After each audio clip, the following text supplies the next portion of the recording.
Bonjour à tous et bienvenue dans le webinaire organisé par jobup.ch, la plateforme d'emploi numéro 1 en Suisse romande. Vous pouvez retrouver toutes nos offres directement sur la plateforme dans tous les secteurs d'activité et pour tous les postes. Aujourd'hui, on va parler de sport et faire le lien entre le sport et la recherche d'emploi et si vous pensiez comme un sportif de haut niveau. Bienvenue Raphaël, je suis Merci Mylène. vraiment ravie de t'avoir aujourd'hui.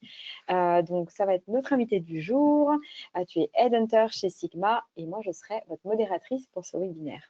Je vous partage tout de suite dans le chat ton profil LinkedIn, comme ça vous pouvez directement suivre sur Raphaël sur LinkedIn et également le mien pour suivre également tous les prochains webinaires que je partage directement sur mon profil. Avant de commencer, quelques petites informations pratiques. Ce webinaire est enregistré et nous vous enverrons le replay directement par email demain. Si vous avez des questions, n'hésitez pas à les poser directement dans le chat. Je reçois tout et comme ça, je garde précieusement vos questions pour la fin du webinaire. On aura environ 10-15 minutes pour répondre à tout ça. D'ailleurs, pour nous assurer que tout fonctionne bien, qu'on puisse démarrer et qu'on soit nickel, est-ce que vous pouvez nous dire dans le chat que tout fonctionne bien, même un yes, un pouce, peu importe, un oui, juste pour être sûr qu'on est bon et qu'on peut, que vous nous voyez bien, que vous nous entendez bien et qu'on peut démarrer. En attendant, voilà, je suis ravie de t'accueillir et je te laisse commencer et te présenter. Super, merci Mylène. Merci encore pour l'invitation ce matin. Je suis ravi d'être présent avec vous pour parler de cette thématique. Alors pour me présenter très simplement, j'ai 48 ans, bientôt 49, mais encore 48 pour quelques semaines. Donc j'en profite déjà. Ça fait 23 ans que je travaille dans le monde du recrutement. J'ai travaillé 11 ans en France, dans le nord de la France, parce que je viens de Lille. Okay. Et puis, ça fait 12 ans maintenant que je suis en Suisse. Je suis arrivé en 2014 à Genève. Et j'ai travaillé à peu près 17 ans pour l'un des principaux cabinets de recrutement dans le monde pendant cette période-là. C'est impressionnant ton parcours. Hein. Ben, merci, c'est gentil. Aujourd'hui, je participe au développement du cabinet Sigma, qui existe depuis 10 ans. Alors, Sigma, c'est à la fois un acteur temporaire avec un ancrage local, puisqu'on a des bureaux aujourd'hui à la Vallée de Joux, à Port-Entruy, à Neuchâtel, à Lausanne, à Martigny. Et puis, on a également une équipe présente sur les positions middle et middle up depuis Plan-les-Ouates, avec une dizaine de consultants assez seniors. Trop bien. Vous retrouverez, je pense...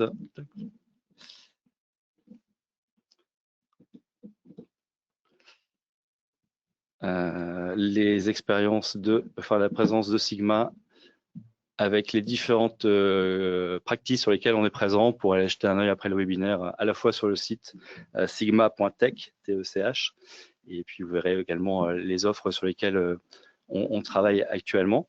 Pas mal de spécialisations différentes en tout cas. Tout à fait, tout à fait. Très diverses.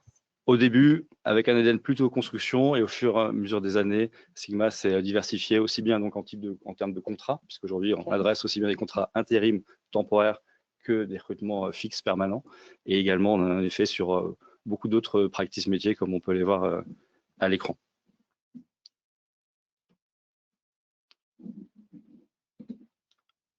Alors, si j'ai décidé de vous parler de sport aujourd'hui, c'est que je suis un passionné de sport en général.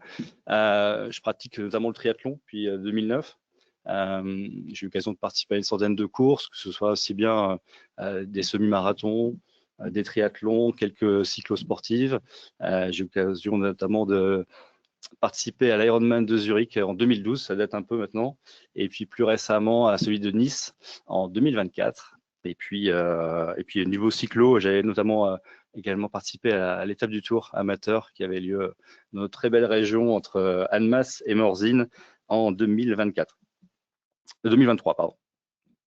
Alors, si j'ai décidé de vous parler de ce prisme sport-recrutement, c'est parce que depuis que j'occupe ce rôle de consultant recrutement, je me constate énormément de parallèles qui existent entre le monde du sport, la pratique du sport, la préparation à un événement ou à une compétition en particulier, et les difficultés ou les choses à mettre en place quand on est en recherche d'emploi.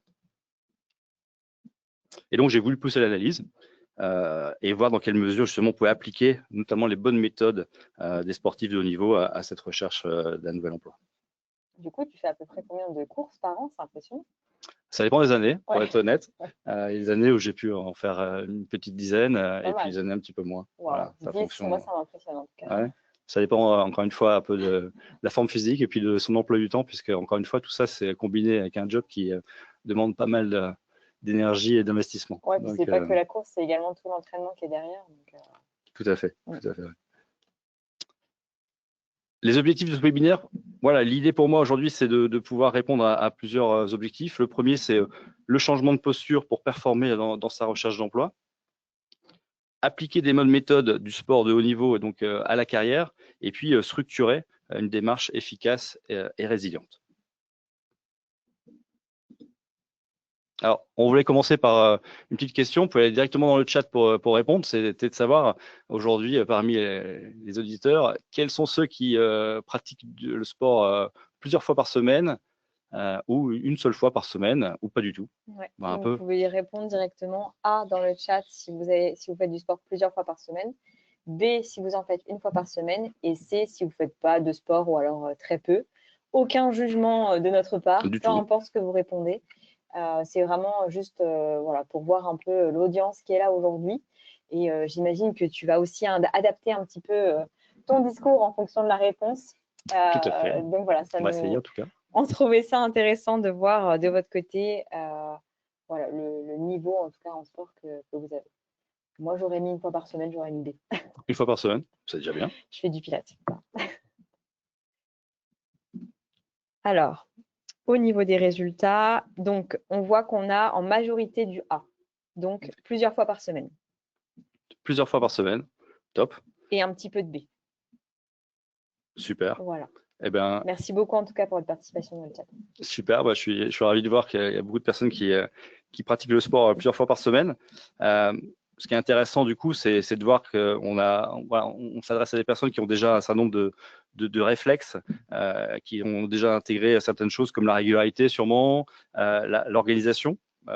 Discipline. Exactement, la discipline. Et puis même quelquefois aussi un peu de frustration, parce que voilà, c'est aussi des choses qu'on rencontre avec le sport. Vous savez bien que les résultats aussi ne viennent pas que la pratique d'une séance, hein, mais c'est la durée qui va être la clé. Et donc, la bonne nouvelle, c'est que c'est les mêmes leviers que pour la recherche d'emploi. Donc, très content de voir qu'il y a beaucoup de sportifs parmi nous aujourd'hui. Donc, l'idée, on va voir tous ces leviers. Exactement, et voir comment on va pouvoir transposer ces automatismes dans une démarche de recherche d'emploi.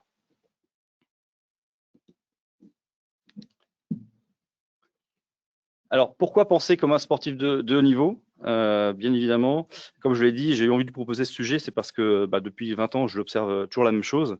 Les candidats qui réussissent leur recherche d'emploi se comportent très souvent comme des sportifs. Pas forcément comme des champions, mais comme des personnes qui, à la fois, se préparent sérieusement, s'entraînent régulièrement, acceptent les échecs quand ils arrivent, et puis surtout, restent constants dans l'effort. En Suisse, le marché de l'emploi, il est assez exigeant, il est concurrentiel, voire parfois déroutant également, alors que beaucoup de personnes encore pensent qu'un bon CV suffit. Il ne faut pas oublier une chose, hein, c'est que la Suisse est un pays qui attire les talents en France, en Allemagne, dans les pays limitrophes, mais partout en Europe, voire au-delà. Et donc, le niveau, un peu comme dans certaines courses de l'UTMB, notamment en Haute-Savoie, où le niveau est très, très bon, la concurrence existe ici en Suisse et le niveau est plutôt très élevé. Et donc, comme dans le sport, la performance se joue bien avant le jour du match.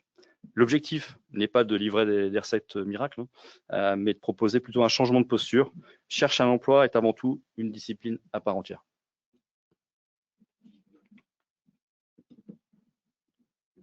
Alors pourquoi ces parallèles parlent autant ici? Encore une fois, la Suisse est un pays qui a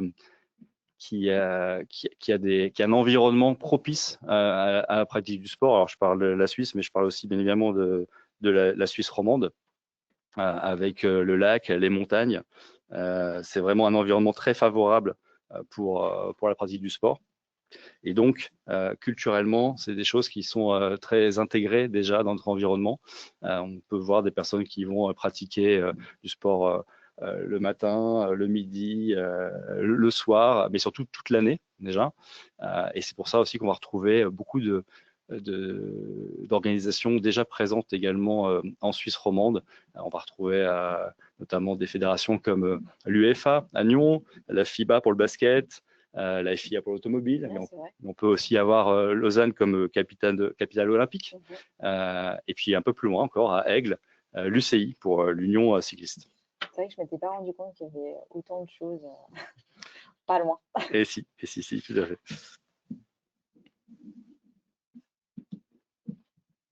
Alors, la préparation. Juste 2 petites secondes parce que j'ai un peu perdu mon petite fiche. Après, on va voir différentes étapes. Et là, on va commencer par la préparation. Voilà, la première qui est donc la préparation. Et du coup, tu as mis une citation. Les meilleures opportunités viennent à ceux qui sont prêts. Oui, Kobe et Bryant, en effet. Alors, comme le disait Michael Jordan, hein, il faut se fixer des buts avant de pouvoir les atteindre. Et donc, en sport, personne ne démarre une compétition sans préparation.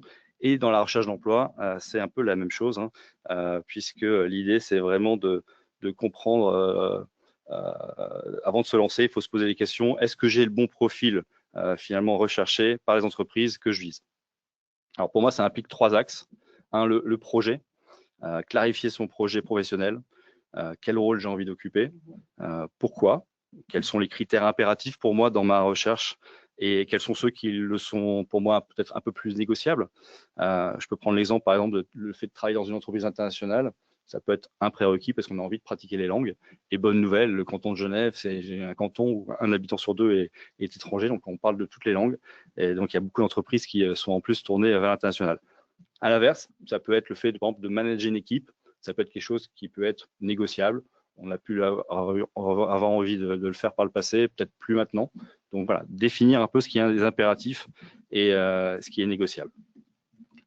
Anticiper des contraintes, la localisation, le temps de trajet, une organisation personnelle à avoir ou à mettre en place sont des discussions aussi en amont pour être au clair, car un job, ça a aussi forcément des incidences sur une vie de famille. Donc, il s'agit bien évidemment d'avoir échangé avec ou sa conjointe au préalable sur le sujet, surtout en cas d'expatriation en Suisse ou simplement de changement de canton, de canton de Vaud à Genève, Fribourg ou autre. C'est des sujets qu'il faut prendre en considération. Il m'est arrivé d'avoir quelquefois des candidats qui, peut-être pris un peu par un élan, avaient envie de postuler à certains jobs et puis se rendaient compte seulement au bout du 3e entretien qu'ils n'avaient pas parlé du tout avec leur moitié et se retrouvaient dans une situation où de toute façon la mobilité n'était pas du tout envisageable puisque par exemple l'un des deux avait un cabinet médical ou autre et puis ils n'avaient pas forcément envie de changer. Donc voilà, c'est quand même des sujets vraiment à aborder en amont de la recherche d'emploi pour ne pas partir dans quelque chose qui ne pourrait pas être réalisable. Donc, pas postuler juste pour postuler, mais vraiment bien définir ses objectifs pour savoir ce qu'on veut, cadrer et pouvoir se concentrer sur les postulations qui correspondent en tout cas ou qui répondent à l'objectif qu'on s'est fixé. Tout à fait. Tout à fait, on va revenir un petit peu par la suite. Le 3e point, c'est la préparation physique et mentale. Quelquefois, quand on quitte un job, il peut y avoir une période de deuil à respecter. Ce n'était pas toujours choisi. Ou puis, quelquefois, ça peut arriver, même si c'est choisi, après une longue période dans une entreprise où on s'est particulièrement investi. Et donc, il ne faut pas vouloir forcément tout de suite se mettre dans une posture d'entretien et d'autres choses si on n'est pas prêt. Je pense que c'est vraiment un temps à prendre dans sa recherche pour être dans les bonnes conditions mentales aussi pour pouvoir performer en entretien. Et puis, d'un point de vue physique, c'est aussi simplement peut-être s'imposer une routine et une hygiène de vie qui favorise la performance. Alors, qualité du sommeil, des horaires dédiés à la recherche d'emploi, des interactions sociales, le fameux bien-être dans son corps pour être dans sa tête, bien dans son corps pour être bien dans sa tête, pardon, et se construire finalement un cadre de travail. Voilà, l'idée, c'est dans une routine dédiée à cette recherche d'emploi. On dit souvent que c'est un job à plein temps, c'est clairement le cas. Et donc, du coup, de la même manière, on a des horaires et on doit consacrer un certain laps de temps à cette recherche. Mais on l'a vu, hein, d'ailleurs, quand on échange avec les candidats, ce qui est le plus dur, c'est de se mettre aussi une routine, notamment voilà, pour les personnes qui sont par exemple au chômage, de se mettre une routine, de dire, OK, mais comment finalement je m'organise? Parce qu'à la limite, quand on fait sa recherche et qu'on est déjà en emploi, on dit, OK, bon, moi, je vais devoir le faire le soir, à ma pause déjeuner, Ouais, etc. Mais c'est vrai que de perdre cette routine, ce cadre et ces heures, ces ça peut repères, être ouais, très déstabilisant. tout à fait. Il faut se recréer, Et voilà. ça peut être même de se mettre dans les conditions de travail, c'est-à-dire s'habiller comme si Oui, vous alliez dans votre environnement de travail, mettre des chaussures même si vous êtes derrière votre bureau chez vous, mais voilà, être dans les conditions professionnelles. Je pense que dans le mindset qui va avec, c'est ultra important. c'est hyper important. Et puis aussi de se valoriser, de dire, bah là, en fait, j'ai du temps pour moi, je le fais pour moi, et puis on y va, en fait. Tout à fait. Le troisième point, c'est bien évidemment aussi la préparation du matériel. Alors, comme on ne vérifie pas forcément l'état de ses pneus le jour d'une cyclo-sportive, l'idée, voilà, c'est d'avoir préparé un certain nombre de choses. Et quand je parle de matériel, dans la recherche d'emploi, on va parler d'un CV clair, cohérent, orienté résultat. Alors, on pourrait faire un webinaire rien que sur le Ah, CV. complètement. Moi, D'ailleurs, j'en ai un prévu dans pas longtemps. c'est vrai. Bon, ben voilà. Moi, ce que je dis souvent, c'est qu'il existe autant d'avis sur les CV qu'il y a de recruteurs. Donc, Mmh. le bon CV, c'est celui qui obtient les entretiens. D'accord. Si le CV que vous avez aujourd'hui, vous l'envoyez 10 fois, vous avez 10 entretiens, bon, on ne change rien, Non, nickel. il va très bien. Si ce n'est pas le cas, voilà, on peut regarder ce qui pourrait être amélioré ou tester des choses. En 3 mots, mais ça n'engage que moi. Je pense qu'en Suisse aujourd'hui, en fonction de l'expérience qu'on a, mais un CV 2 pages, c'est bon. Un titre avec quelques mots-clés qui vont accrocher l'œil du recruteur, une photo. Voilà, ça c'est, je dirais, les basiques qu'on va apprécier aujourd'hui dans le cadre d'une recherche d'emploi en Suisse romande. Mais encore une fois, ça n'engage que moi et plein d'autres de mes confrères pourraient vous dire d'autres choses. Un profil LinkedIn également, bien travaillé. Aujourd'hui, c'est un incontournable dans la recherche. C'est vraiment l'outil principal. Donc, on va utiliser un profil updaté, clair et je dirais surtout aligné avec le CV au niveau des titres, des dates, des niveaux de responsabilité. On remarque que LinkedIn peut avoir tendance de temps en temps un peu à favoriser un storytelling qui peut prendre un peu parfois le pas sur la réalité. Donc vraiment l'idée, c'est vraiment que ça soit le plus aligné possible avec le CV. Mais c'est aussi le matériel, c'est aussi un discours adapté. C'est aussi travailler donc sa présentation, s'exercer à présenter son parcours, identifier des points faibles. Ça peut être un trou dans un CV, une expérience moins concluante, et puis travailler un argumentaire. On en reparlera par la suite, mais pour moi, le plus important pendant ce processus de recrutement, c'est de créer de la confiance. Est-ce que du coup, c'est lié par rapport au pitch? Des fois, on dit souvent qu'il faut créer son pitch pour se présenter, etc. Est-ce que tu fais référence à ça ou Disons en tout cas être à l'aise avec ouais, le parcours, avec son histoire? avec son histoire exactement, Ouais. et puis Thème, ne voilà. pas forcément vouloir occulter certaines choses qui seraient moins positives, mais Mmh. peut-être, on va en reparler après, mais sur l'analyser, qu'est-ce qu'on en tire? On tire toujours une expérience même de quelque chose qui est moins positif. Donc d'être à l'aise à en parler, Ouais. ça va permettre d'être précis. Et j'en reviens justement à ce point qui est pour moi le plus important, ça va être de créer de la confiance. Vous allez rencontrer des interlocuteurs, vos futurs collègues peut-être, je vous le souhaite, mais vous allez les rencontrer peut-être 2-3 fois 1 heure. Donc, c'est quand même un temps relativement restreint. Et l'idée, ça va être, pendant cette période-là, d'être le plus convaincant possible et de créer de la confiance. Mmh. Créer de la confiance. Et comment on fait pour créer de la confiance? C'est en étant précis. En étant précis sur les dates, sur les intitulés, sur les choses qui sont moins bien passées, celles qui se sont bien passées. Et à l'inverse, tout ce qui va être le flou, des hésitations, ça va faire que amenuiser justement la confiance que vous essayez de construire. Donc l'idée, ça va être plutôt De se préparer. de se préparer. Alors, quelques erreurs fréquentes qu'on peut remarquer aussi. La première, ça va être de viser des postes qui ne sont pas totalement en corrélation avec son profil. Voilà, on ne s'inscrit pas au marathon des sables ou à la diagonale des fous après avoir juste terminé un 10 km. Et en recherche d'emploi, c'est un peu pareil. L'idée, l'approche sur un malentendu, ça peut peut-être fonctionner. Non, justement, ça fonctionne que très rarement. Voilà, il faut se préparer, il faut avoir un plan d'entraînement, et puis il ne faut pas confondre non plus vitesse et précipitation. Postuler pour postuler, sans cohérence, ça consomme beaucoup d'énergie. et au finalement, ça ne donne pas beaucoup de résultats. Ça peut être décourageant en plus à force. Exactement.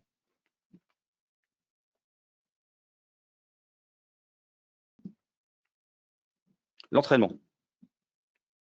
Alors, ce qui fait progresser un sportif, ce sont souvent les entraînements que personne ne voit. En recherche d'emploi, pardon, sont aussi des actions invisibles qui font la différence. Activer un réseau que l'on a régulièrement, le solliciter, prendre des nouvelles, comprendre un peu ce qui anime leur actualité, des candidatures ciblées, adaptées, voire coachées par l'IA. Aujourd'hui, on a des outils qu'on ne peut pas ne pas utiliser. Ils sont vraiment là pour peaufiner un peu certaines postulations qu'il pourrait y avoir. Donc, l'idée, c'est vraiment aussi de les utiliser et pourquoi pas de temps en temps leur demander de vous challenger aussi sur certains points, que ce soit sur un CV, une lettre de motivation ou autre. Et puis après, ça va être aussi peut-être de l'utiliser plutôt pour une veille marché. L'actualité des entreprises. Aujourd'hui, vous pouvez suivre des entreprises sur LinkedIn. Vous pouvez suivre des personnes qui recrutent aussi sur LinkedIn. Ça vous permet de ne pas passer à côté de certaines annonces, malgré un algorithme qu'on maîtrise plus ou moins. Et donc, du coup, voilà, il ne faut pas hésiter à solliciter l'actualité des entreprises, voir un peu ce qui s'y passe et être au courant avant de postuler. Alors, il n'y a pas que LinkedIn, il y a également d'autres sources d'infos. Je vous invite bien évidemment aussi à parcourir la presse économique comme l'AGFI, Le Temps, Bilan. Voilà, c'est aussi des supports qui vous apportent beaucoup d'informations sur le marché de l'emploi. Et sur jobup.ch, vous pouvez également suivre les entreprises pour s'abonner à leur profil et après vous recevez aussi également les dernières actualités. Ok, top. Et donc, mettre en place un plan de recherche structuré, organiser ces postulations. Il faut comprendre, même si je pense beaucoup le savent, que les annonces finalement sont la face visible de l'iceberg. Donc il y a énormément de choses qui se passent un peu off-market et donc du coup ça passe par le réseau, donc ça passe par la recommandation, par la cooptation. Donc voilà, ça c'est des sujets bien évidemment aussi qu'il faut adresser. Suivre ses actions, savoir à quel job on a postulé quand on reçoit un appel, de savoir exactement de quoi on va parler. De temps en temps, ils arrivent d'appeler les candidats et qu'ils ne savent plus le nombre de postulations qu'ils ont pu faire, à quel job ils ont postulé. Bon, voilà, alors on l'accepte, mais une entreprise peut-être pourrait l'accepter beaucoup moins et donc du coup, voilà, faire peut-être moins de quantitatif, mais beaucoup plus de qualitatif et surtout un suivi. Une postulation, éventuellement un rappel, un tableau un peu Excel où vous pilotez ça avec les interlocuteurs que vous aurez ensuite demandé en contact sur LinkedIn. Voilà, ça, c'est des choses qui sont un peu votre Strava de votre recherche d'emploi. Alors, ça va pu être dans la partie erreur, mais peut-être aussi courir plusieurs lièvres à la fois. C'est vrai que quelquefois, on peut être dans cette recherche d'emploi, peut-être avoir plusieurs entretiens le même jour pour différents postes. Idéalement, moi, je le déconseille. Okay. Je préfère que les personnes aient un entretien par jour, mais au moins, ils peuvent vraiment se plonger dans le process de recrutement. Et c'est quand même de la marque. Ouais, tout à fait. Les infos, etc. Exactement. C'est quand même un travail qui est assez lourd et qui prend aussi beaucoup d'énergie. Et donc, voilà, l'idée, c'est de vraiment être focusé à 100% sur son objectif par rapport à ce process de recrutement, plutôt que de commencer à faire 100% pour un job le matin et puis se plonger dans complètement autre chose l'après-midi. Il y en a qui arriveront à le faire, encore une fois, mais idéalement, vraiment faire étape par étape, c'est beaucoup mieux. On parlait de la recommandation du réseau. Le networking aussi, il y a beaucoup d'événements de networking. C'est un exercice. C'est un exercice, il faut se préparer, il faut éventuellement essayer de trouver la liste des personnes qui vont être présentes, de voir celles qui peuvent être les personnes avec lesquelles on souhaite échanger en priorité. Voilà, savoir pitcher son projet. On en revient un petit peu à ce qu'on disait tout à l'heure, mais alors une présentation en quelques mots pour pouvoir se présenter, c'est des choses aussi qu'on va pouvoir travailler. Vous n'allez pas être parfait au premier networking, comme moi pour ce webinaire, puisque c'est le premier, mais à force, je pense que vous allez retrouver de plus en plus de confiance, vous êtes à l'aise, et puis vous serez meilleur peut-être au deuxième ou troisième event de networking. Donc, n'hésitez pas à en faire plusieurs, et puis travailler la régularité. Même si c'est inconfortable. Même si c'est inconfortable, et si en effet, ça reste un exercice en tant que tel.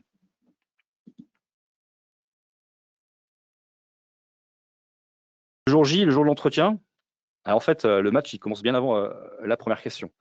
Alors, vous serez préparé en amont et comme on analyse son prochain adversaire, vous aurez forcément normalement analysé l'entreprise et son interlocuteur, l'actualité des deux, son marché, pourquoi pas l'ancienneté de votre interlocuteur dans l'entreprise. Ça vous permettra aussi de pouvoir évaluer un peu le niveau d'information qu'il serait en mesure de vous donner. S'il est arrivé il y a 3 mois dans l'entreprise, il aura peut-être moins une grande connaissance que quelqu'un qui est forcément présent dans l'entreprise depuis une décennie et qui aura peut-être vu aussi l'évolution de cette société. Donc, vous aurez peut-être des questions à un moment donné adressées différentes en fonction de ces interlocuteurs. Je reviens à l'IA, mais aujourd'hui, vous n'avez pas d'excuse à ne pas avoir préparé votre rendez-vous. Vous aurez forcément une IA va pouvoir vous donner énormément d'informations en très peu de temps, même si vous avez, admettons, oublié de regarder un peu l'actualité, juste avant de rentrer dans la salle d'attente pour l'entretien, vous pouvez lui demander quels sont les derniers faits marquants de l'entreprise sur son marché, voilà, ou vous rappeler un peu le domaine d'activité précis, alors pas forcément sur les personnes, mais en tout cas sur l'entreprise, ça c'est sûr. Donc ça, c'est des choses que vraiment aujourd'hui qu'il faut mettre en place dans votre manière de rechercher un travail. D'autres aspects plus logistiques, on va dire, justement, c'est les anticiper, ces aspects logistiques. Le trafic, le parking, on sait qu'il est parfois très difficile de circuler à Genève ou même en Suisse romande. Donc voilà, l'idée, ça va être d'arriver dans les meilleures conditions. Donc l'idée, c'est aussi de prendre un temps, une marge de sécurité pour des aléas qu'il pourrait y avoir sur le trajet, mais puis également de repérer quelles sont les modalités pour pouvoir vous garer à proximité facilement et être à l'heure un petit peu en avance, puisque en Suisse, on est plutôt à 10 minutes avant qu'à l'heure pile, et être encore une fois pas trop stressé. Vous serez stressé. De toute façon, voilà, tout le monde est stressé. Après, c'est comment on adresse ce stress, comment on le gère. Il y avait une phrase de John McEnroe qui disait même chez le champion, le track c'est le même chez le champion que chez le débutant. La différence, c'est sa capacité à le maîtriser. C'est un peu la même manière. Voilà, soyez dans les meilleures conditions pour pouvoir performer pendant l'entretien. Et pendant l'entretien, l'idée, c'est bien évidemment de l'empathie, mais également de l'humilité et du respect. L'importance de l'empathie, pour moi, elle est vraiment primordiale. L'idée, c'est notamment de comprendre ce qu'attend votre interlocuteur. Voilà, d'écouter qu'est-ce qu'il attend de l'entretien. Il va souvent vous annoncer un plan de l'entretien. Ça vous permettra de ne pas partir toute balle et peut-être être hors sujet. L'idée, c'est vraiment bien comprendre ce qui va être attendu de l'entretien et pouvoir, du coup, adapter votre discours. Et puis, peut-être un tips pour équilibrer un petit peu l'échange pendant cet entretien. L'entretien, c'est une rencontre à double sens. C'est-à-dire que l'entreprise, elle vous évalue, mais il ne faut pas oublier qu'elle est là aussi pour vous convaincre de la rejoindre. Et donc, en être conscient, c'est quand même un point qui est important. On n'est pas dans une relation purement recruteur-candidat, c'est le recruteur qui a le pouvoir et c'est le candidat qui dit oui à même à tout. L'idée, c'est vraiment de rééquilibrer l'échange et de voir s'il y a un bon match finalement pour les deux. Pour le candidat, parce qu'en effet, la structure, le projet va lui correspondre, et puis pour l'entreprise, parce que le collaborateur correspond aux profils qui sont en réussite dans son environnement. Et ça, on l'oublie encore trop souvent, je trouve. On voit encore trop l'entretien comme j'y vais, ils vont me juger, ils doivent me choisir. Et en fait, des entreprises qui doivent se battre aussi pour un candidat, ça existe aussi, quoi. Exactement, exactement. Et donc, c'est important de en avoir conscience. Je pense que ça permet, encore une fois, voilà, c'est un échange, c'est une discussion. Bien évidemment, il y a des questions qui vont vous être posées, il va falloir y répondre. Mais encore une fois, voilà, l'idée, c'est de vraiment remettre les débats sur un pied d'égalité. Et en avoir conscience, c'est déjà un premier pas. Après, voilà, il faut parler de soi. Alors, c'est pas forcément désagréable en soi, mais encore faut-il savoir le faire. Mettre en avant ses réussites, évoquer ses échecs, on en parlait juste avant aussi, montrer qu'on les a analysés, qu'on fera en sorte peut-être de ne pas reproduire les mêmes erreurs. Est-ce que ça nous a permis d'apprendre? Ça, c'est des points également qui peuvent être importants à aborder.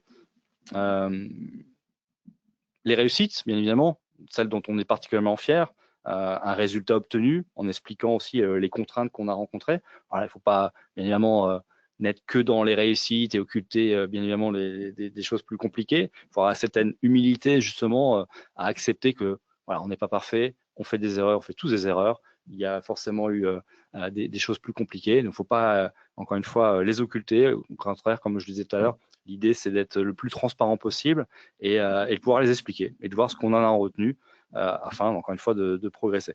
Au final, c'est pas, enfin, moi, je dis toujours que c'est pas forcément les échecs ou les erreurs qu'il faut regarder, c'est surtout l'analyse de ce qu'on en fait. Et Exactement. c'est comme ça qu'on grandit. Et je pense que la personne qu'on a en face de nous, peu importe que ce soit un recruteur ou même quelqu'un d'autre, bah, c'est toujours ça qu'on regarde en fait. Mm. Il y a plein de gens qui font des erreurs, mais ils n'en retiennent rien. Mais c'est pas ça qui nous fait grandir. Enfin, Exactement. moi, C'est tout j'ai simplement. grandi de mes plus grandes erreurs. Ouais. Enfin, je sais que c'est un peu cliché de dire ça, mais Et sinon, on reproduit toujours les mêmes bah, et c'est puis on ça. n'avance pas. C'est Donc, ça. encore une fois, une erreur, ça arrive, il Ouais. n'y a pas de problème.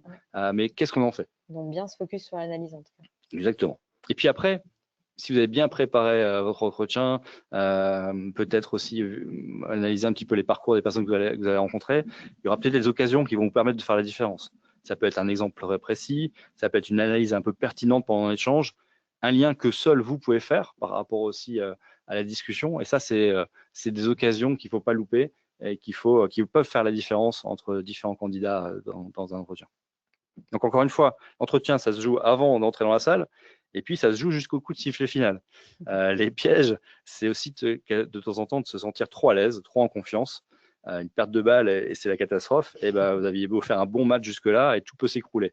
Donc le but pour le recruteur, c'est de vous mettre à l'aise.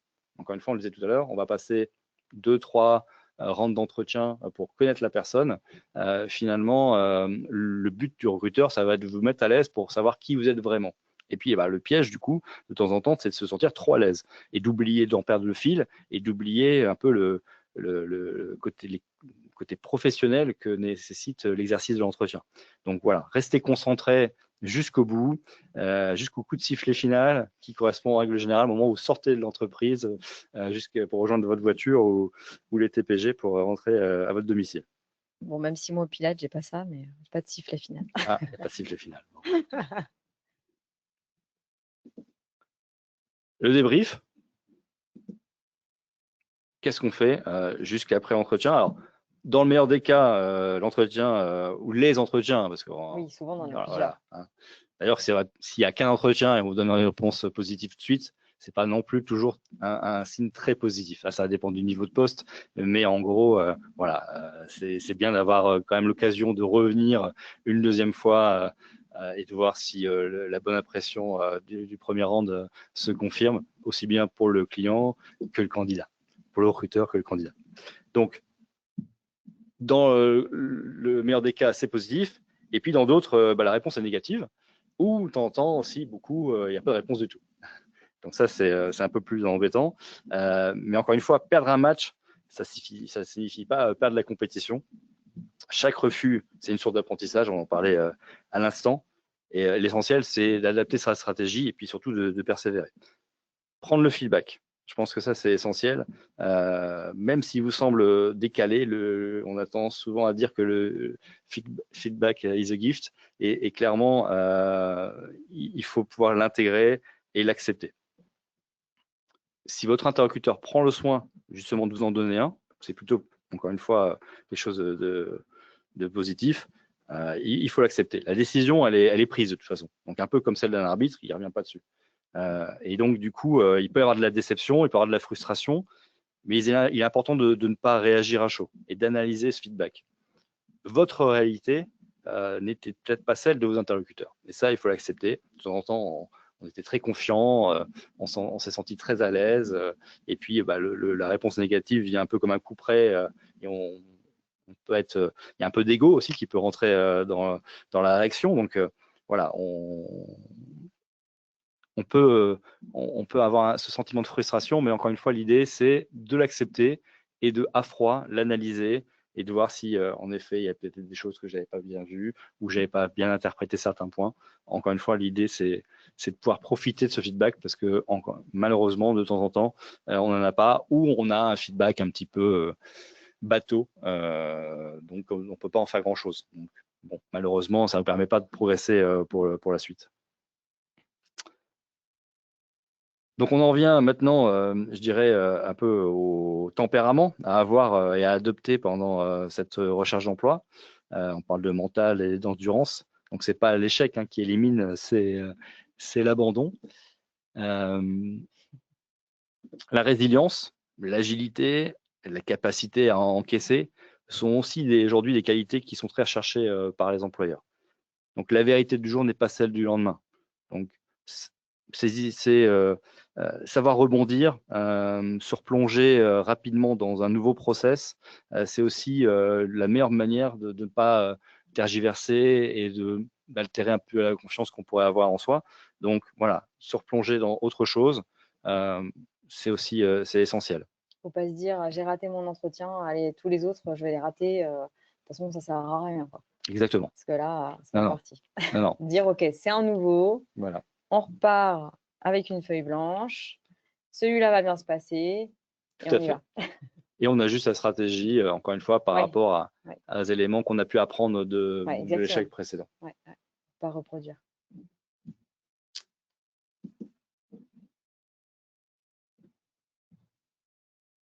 Alors, encore une fois, on parlait de régularité, c'est aussi essentiel. Je pense que l'idée, c'est d'être résilient.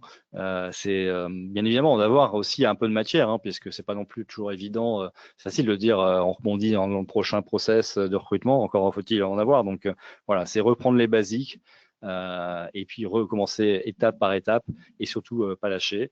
Et puis à un moment donné, la chance et le talent et le travail, du coup, sont récompensés. Donc l'idée, voilà, le candidat, il doit être acteur de sa performance. Chercher un emploi, c'est accepter de devenir cet acteur, de se préparer, de s'entraîner pour pouvoir performer et puis de temps en temps recommencer. Mais encore une fois, cette discipline et puis cette régularité, forcément, feront la différence à un moment donné dans le process de recrutement et dans l'obtention de ce poste. Et puis, une fois que c'est positif et que vous avez une réponse positive qui vous correspond et vous êtes très content, il faut aussi savourer ces succès. Je pense que c'est important. Voilà.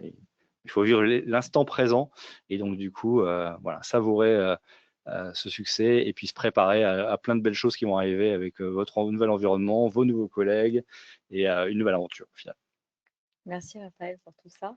On a reçu pas mal de questions. Ok. Si tu veux aller à la slide suivante. Donc, je les ai un peu déjà sélectionnées. Tu voulais dire un mot sur Michael Jordan, avant? Pas spécialement, mais c'est vrai que ça résume bien tout ce qu'on s'est dit aujourd'hui. Ouais. Et donc, je crois que c'était intéressant de Ouais. pouvoir J'ai le encore mettre à la échoué fin. encore et encore dans ma vie, c'est pourquoi je réussi. Exactement. Alors Je du vous écoute. coup, on a à un moment donné, tu parlais d'outils d'IA. Hmm. On a eu pas mal de questions là-dessus. Est-ce que tu en as quelques-uns que tu peux nous recommander? Peu importe que ce soit sur le CV, l'entretien, tu peux choisir la thématique, mais en tout cas, on a reçu pas mal de questions. Alors, d'outils d'IA en particulier, non, parce que je suis pas forcément spécialiste de cette partie-là. Après, bien évidemment, moi, j'utilise en l'occurrence les plus communs, donc ChatGPT pour pas le citer, mais tous les autres qui sont dans le même ordre, qui vous apportent les mêmes réponses vont aller. Après, c'est à vous de tester. Après, ce qui est intéressant dans l'IA, c'est que au plus vous utilisez le même, au plus logiquement il est performant, il va mieux vous connaître, il va adapter aussi votre style. Donc, je dirais que c'est prendre un outil qui vous semble le mieux correspondre à vos besoins. Et puis après, par contre, s'y tenir avec celui-là et pas forcément changer et recommencer du coup un peu cette relation quelque part virtuelle que vous avez démarré avec l'IA. Top. Du coup, on a aussi une autre question de Claire. Comment faire quand le marché ne propose pas d'offres ou pas suffisamment proche de notre profil ou de nos compétences? Comment on peut faire? On trouve vraiment rien ou pas grand-chose. Alors, je dirais que pour rebondir peut-être un peu sur ce qu'on disait tout à l'heure en introduction sur le marché suisse, c'est un marché qui est très sollicité, où il y a beaucoup de concurrence. Et les clés d'entrée sur le marché de l'emploi, qu'on soit déjà présent ici ou dans un autre canton, ça va être la combinaison à la fois des compétences métiers et d'une expérience sectorielle. Donc, c'est vraiment cette combinaison des deux qui va permettre de créer de la valeur ajoutée et vous différencier par rapport à d'autres candidats. Donc, je dirais que malheureusement, si aujourd'hui, cette combinaison compétences, secteur, elle ne fait pas la différence, bah, ça va être d'élargir un peu justement à des secteurs, par exemple, connexes, pour lesquels on n'est pas pile poil, mais pour autant, ça fait du sens.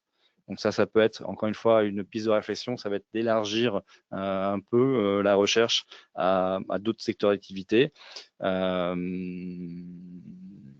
Voilà. Par exemple, moi, par exemple, je suis dans le marketing, ça pourrait être aller dans la vente. Ou, voilà. On sait que c'est des métiers qui sont quand même un peu connexes, mais voilà. Ou transposable. Après, voilà, en effet, alors c'est pas toujours non plus évident, mais bien évidemment, des compétences métiers de management, de développement commercial, si c'est dans du service, que ce soit voilà, dans tel ou tel service, peu importe, finalement, on peut adapter ça. Mais oui, élargir encore une fois sur ce qui peut faire du sens pour le recruteur. D'accord, merci. On a une prochaine question de Stéphanie. Comment convaincre un recruteur quand on a un profil et un parcours atypique avec peu d'expérience professionnelle générale? Alors, il y a deux choses. Peut-être un mot peut-être sur le CV, quand on a un parcours atypique. Voilà, le webinaire sur le CV, c'est plus tard, mais voilà, moi, je suis pas un adepte des CV de compétences. Donc, CV où on a les gros blocs de compétences au départ, sauf dans ce cas-là, où justement, on a un parcours un peu atypique, un peu décousu, et du coup, on a du mal à avoir une certaine cohérence. Le CV de compétences va permettre de regrouper certaines, justement, aptitudes au management, au développement commercial, au marketing, et finalement minimiser un peu les expériences, mais plutôt travailler, focuser sur ses compétences. Le deuxième sujet, c'était quoi la question? Rappelle-moi. Et quand on a aussi peu d'expérience de manière générale, parce qu'en fait, je pense que, j'imagine la question, c'est que quand on a un profil atypique, on a eu beaucoup d'expériences différentes dans différents domaines, et du coup, bah, on a peut-être aussi peu d'expérience dans le dernier domaine où on cherche, quoi. Alors, sur la façon d'adresser le marché de l'emploi, dans ce cas-là aussi, ça va être beaucoup sur la personne et la personnalité, et donc du coup, le réseau. Le réseau, parce que vous n'avez pas forcément justement à avoir le CV parfait qui va être attendu, mais sur la personnalité, sur ce que vous allez pouvoir communiquer, les personnes vont vous faire confiance et vont vous donner votre chance. Ça sera d'autant plus vrai quand vous allez postuler en direct, parce que les entreprises vont pouvoir prendre cette part de risque, qu'elles le feront beaucoup moins si elles passent par un cabinet ou une agence de placement, puisque voilà, elles vont attendre forcément que ce soit plus proche du cahier des charges. Ouais, je comprends. Ok. Alors, on a une question de Sacha. Les feedbacks post-entretien se font rares et de moins en moins personnalisés. Que faire? Est-ce qu'il faut pousser au feedback ou du coup accepter la tendance en fait? C'est une bonne question. C'est une bonne question. C'est pour ça que je vous disais, c'est vraiment un cadeau ce feedback, parce que en effet, certaines personnes vont ne pas prendre le temps ou ne vont pas avoir comment dire ça, l'assurance de vous donner ce feedback, parce qu'on a quelquefois aussi des réactions qui peuvent pas forcément être agréables et on va pas être à l'aise avec. Donc c'est une façon finalement de se dédouaner. Je dirais que ça va dépendre de votre interlocuteur. Au plus votre interlocuteur est senior dans sa fonction, au plus vous pouvez vous permettre de poser cette question et de savoir un peu son ressenti. Logiquement, son expérience va lui permettre de pouvoir vous donner quelques éléments d'appréciation et de pouvoir vous en servir. Si vous êtes accompagné aussi par une agence de placement, un consultant ou une consultante, voilà, aussi l'utiliser pour avoir justement ce feedback. Peut-être que le recruteur final ne va pas forcément vous donner la raison en direct, mais peut-être avoir plus de facilité à communiquer avec sa consultante. Et donc, du coup, vous aurez peut-être accès à cette information par ce biais-là. Parce que vous, du coup, de manière générale, vous avez quand même le retour du recruteur sur le Tout à candidat ou fait. pas toujours? Si, on a Si, ok. souvent le retour. Ok. Voilà, l'idée, c'est de comprendre. Déjà, l'idée, c'est que ça marche, hein. Donc, c'est de s'assurer qu'il y a un bon match à la fin, et donc de comprendre pour nous aussi qu'est-ce qui n'a pas fonctionné. Si c'est l'entretien, a priori, c'est pas tout ce qui est en amont. C'est pas le CV, c'est pas le discours, c'est pas le profil. Sinon, il n'aurait pas convié en entretien. Donc, c'est plus sur l'entretien. Alors après, voilà, il y a quelquefois aussi des zones de feeling qui peuvent rentrer en ligne de compte entre plusieurs candidats. Mais voilà, on va essayer au maximum d'avoir ce feedback pour nous-mêmes, pouvoir être plus fin éventuellement dans les autres candidats qu'on pourrait leur proposer. Et puis, naturellement aussi, on va pouvoir donner ce feedback aux candidats pour qu'ils puissent progresser. Ok, d'accord. On a une autre question de Antoine. Comment savoir si mon objectif professionnel est réaliste ou trop ambitieux?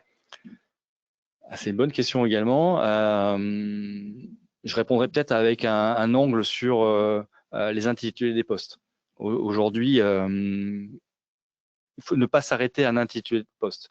C'est parce que, admettons, c'est parce que vous voyez un poste de head of quelque chose et que vous-même vous êtes entre guillemets que manager, vous ne pouvez pas y répondre. Ça va dépendre du type d'entreprise. Si c'est une PME avec un rôle avec beaucoup plus de polyvalence, voilà, il faut bien regarder le contenu finalement des missions plus que l'intitulé du poste. Je prends mon exemple sur la partie plutôt liée à l'industrie, tous les métiers liés aux achats, à la supply chain. Voilà, c'est pas forcément les industries les plus matures en termes de process et autres. Et donc, de temps en temps, on va communiquer sur un rôle d'acheteur. Et quand vous regardez les missions, on va être plutôt sur des missions d'un approvisionneur. Donc, bien regarder le contenu avant de postuler et de voir du coup si ça fait du sens de répondre à ce poste de head of supply chain ou non en fonction de votre profil. Mais du coup, c'est délicat, je trouve, parce que c'est vrai qu'en premier tri, on regarde toujours le titre. Et que après, si le titre correspond, on l'annonce. En tout cas, moi, c'est comme ça que je ferais. Donc, du coup, c'est pas évident. C'est pas évident, d'autant plus qu'il y a quelquefois des structures, des organisations qui ont des titres particulièrement compliqués à comprendre. On sait pas trop, ouais. Donc voilà. Alors, prenez le temps de bien lire l'annonce, de voir si vous vous y retrouvez. Et puis peut-être pour répondre à la question, je pense que si à un moment donné, vous semblez cocher 70% du cahier des charges des missions, bon, c'est qu'a priori, il y a quand même une raison d'y aller, quoi. Par contre, si c'est que 30%, bon, il fait peut-être passer à la suivante, quoi. Tu dirais d'ailleurs qu'il faut à peu près correspondre à combien de pourcents sur l'annonce pour postuler, pour dire, OK, j'ai une chance que ça marche, que ça Alors, matche.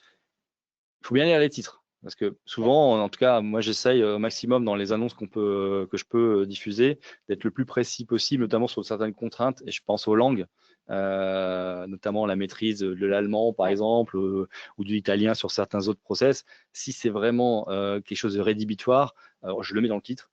Et bien évidemment, si je le mets dans le titre, c'est que j'attends que quelqu'un soit vraiment à un niveau B2, C1, voire natif, pour pouvoir y répondre.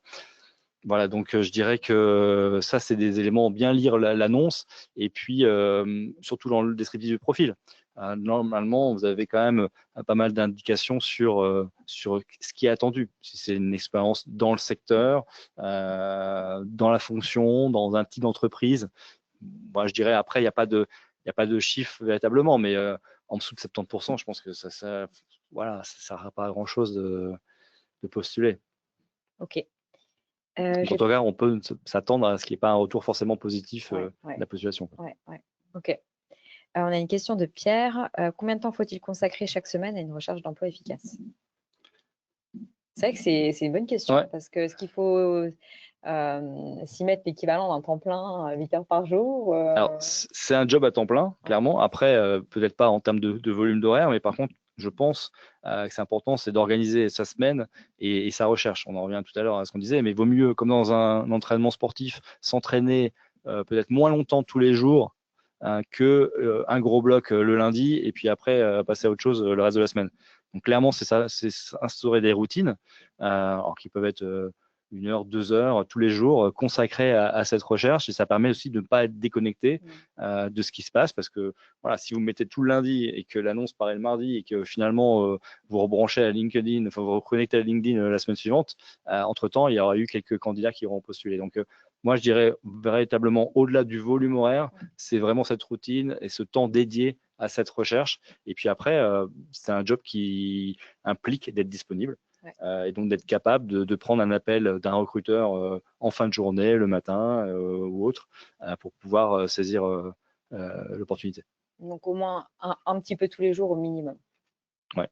OK. Et peut-être un truc comme ça qui me vient aussi à l'esprit, de plus en plus on commence à avoir des messageries avec ou des applis filtrent un peu la raison de l'appel. Okay. Donc bien avoir, si on est en recherche d'emploi, c'est bien d'être accessible. Donc si il commence à y avoir des barrières un peu de pourquoi est-ce qu'on appelle la personne, etc. Alors que c'est avec les mises à jour, ça se met automatiquement. Okay. Mais bien peut-être checker ces paramètres pour être joignable et pas louper un appel d'un recruteur ou d'une entreprise, bien évidemment, pour un job, quoi. Ok, je ne connaissais pas du tout, c'est intéressant. De plus en plus, ouais. Après combien de réponses négatives en entretien faut-il se demander pour nos performances? Une question de Michel. En entretien, du coup? Après combien de réponses négatives en entretien, ouais, faut-il se demander pour nos performances? Ça va dépendre encore une fois de savoir s'il y a eu beaucoup de feedback ou pas pendant ces entretiens, qu'est-ce qui n'a pas fonctionné, et puis surtout si on a pu ou pas en prendre connaissance et du coup s'améliorer.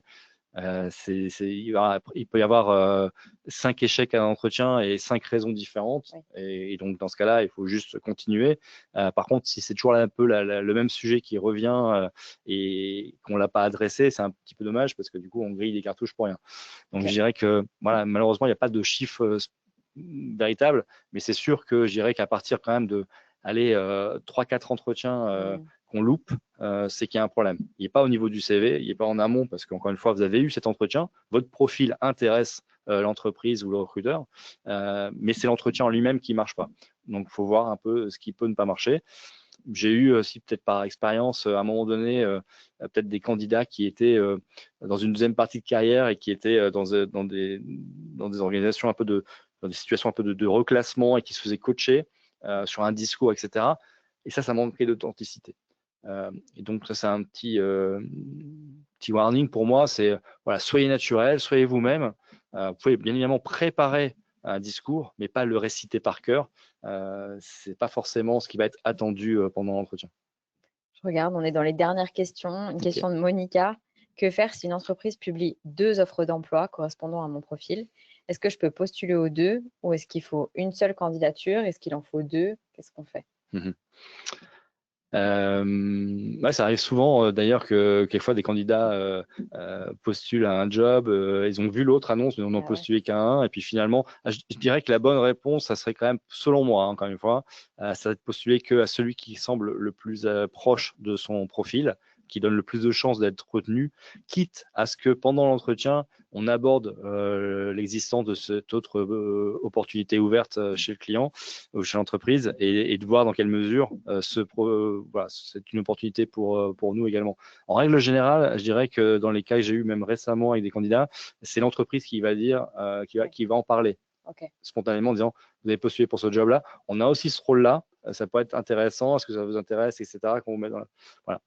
Donc, souvent, c'est quand même les mêmes interlocuteurs en interne dans les entreprises, à part des grands groupes où ça pourrait être vraiment très différent. Mais si les jobs sont assez proches, Oui, en général, c'est le cas. le ou la line manager est la même, donc, et la personne qui s'occupe du recrutement également. Donc, Ok. Alors, je vais prendre une dernière question, je regarde l'heure. En tant que candidat, qu'est-ce qu'une agence peut m'apporter de plus? alors, c'est une bonne question. L'agence, qu'est-ce qu'elle veut apporter plus? Déjà, le réseau du consultant. Chaque consultant, tous mes confrères que je salue d'ailleurs aujourd'hui, sur ceux qui sont présents, on développe un réseau et donc on a accès à un certain nombre de personnes différemment que de postuler à une annonce qu'on verrait sur un réseau social. Donc, je dirais qu'il va vous accompagner, il va vous coacher, il va vous préparer, il va peut-être aussi voilà, pointer certains aspects de votre candidature qui seront à travailler. Donc tout ça, c'est des choses très positives selon moi pour être accompagné et maximiser finalement les chances d'aller au bout. Vous parlez du feedback aussi, il va être là pour vous donner des feedbacks. Donc je dirais que vous avez tout à y gagner de vous faire accompagner par un ou une consultante dans le cadre d'un process. Qui plus est, si le process est pour un client pour lequel il est reconnu et qui a toute la confiance du client. Voilà, on accompagne de temps en temps des entreprises depuis de longues années. J'ai souvent aussi tendance à dire d'un point de vue client qu'on est meilleur au 3e, 4e recrutement qu'au premier parce qu'on connaît mieux aussi les personnalités qui vont être en réussite dans cette entreprise. Et donc, voilà, on est l'ambassadeur également. Donc, on est l'ambassadeur du candidat, on est l'ambassadeur du client, et on est là pour voir s'il y a un bon match entre les deux. Merci beaucoup, Raphaël, pour toutes ces informations. J'ai appris plein de choses. J'en profite également pour vous partager le prochain webinaire qui aura lieu le 21 avril. Ce sera avec Laetitia Dautefeuille, qui est coach carrière. Et ce sera sur le milieu de carrière. Et maintenant, on fait quoi? Je sais que vous êtes nombreux dans cette situation. Donc, voilà, on se retrouve le 21 avril. Et je vous partage tout de suite le lien dans le chat pour vous inscrire. Et sinon, vous retrouvez aussi le lien sur mon profil LinkedIn.